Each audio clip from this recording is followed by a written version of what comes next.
Philadelphia, the city of brotherly love. It's where 200 cyclists gathered recently for the Foster 100, 100-mile ride in honor of Captain Eric Foster, an Army officer killed in Iraq. Proceeds from the ride go toward providing service dogs for veterans. The day began before dawn at Commerce Square. Major Nick Learman, a judge advocate from the U.S. Army Reserve Legal Command, founded and oversees the annual event.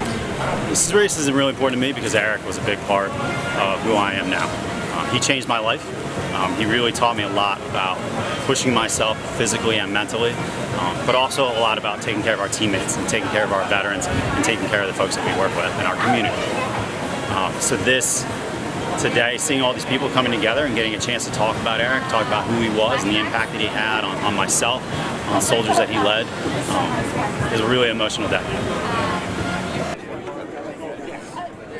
Riders included active and reserve military, retirees, and many civilians. Before setting off, they listened as Learman set the tone for the day. This is a tribute to Eric, this is a tribute to our military, this is a tribute to our country, and this, ladies and gentlemen, is what patriotism is all about.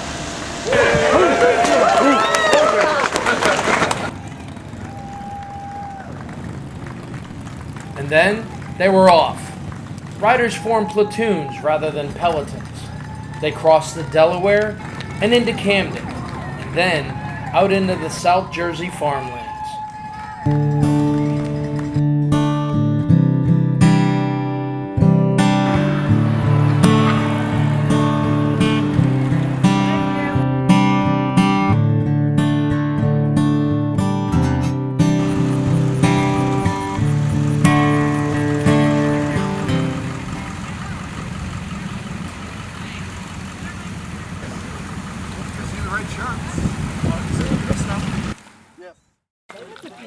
You guys look fantastic. How are you feeling?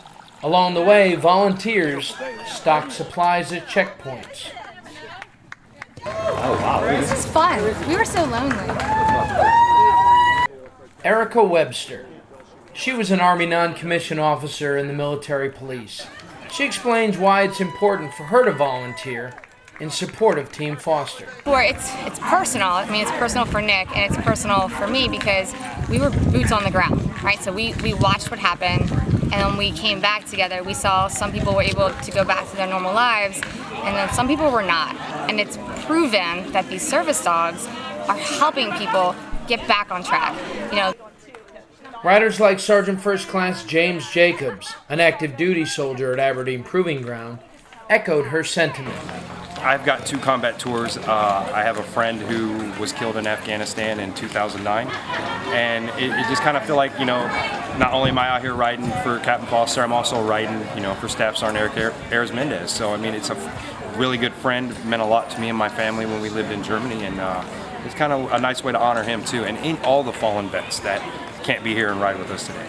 Is it right on the cue sheet? And whatever y'all want. It's gluten-free. After filling their water bottles and a light snack, the riders were back to pedaling.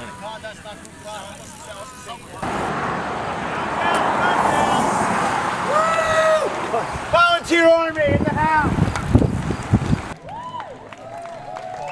At Cape May, New Jersey, Lieutenant Travis Maurer, a judge advocate with the 153rd Legal Operations Detachment, helped set up the official welcome and after party. He rode the Foster 100 last year. Teamwork, both on the road and behind the scenes, is what makes the Foster 100 something special. And one of the things that is very present on the Foster 100 ride, Major Learman structured it specifically so that, you know, he makes it clear that this isn't a race, this is a ride.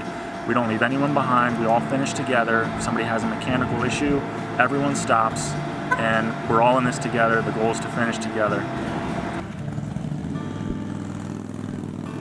For more stories like this, and to learn more about the U.S. Army Reserve Legal Command, like us on Facebook, USAR Legal Command. For the Legal Command, I'm Army Sergeant First Class Rick Scavetta.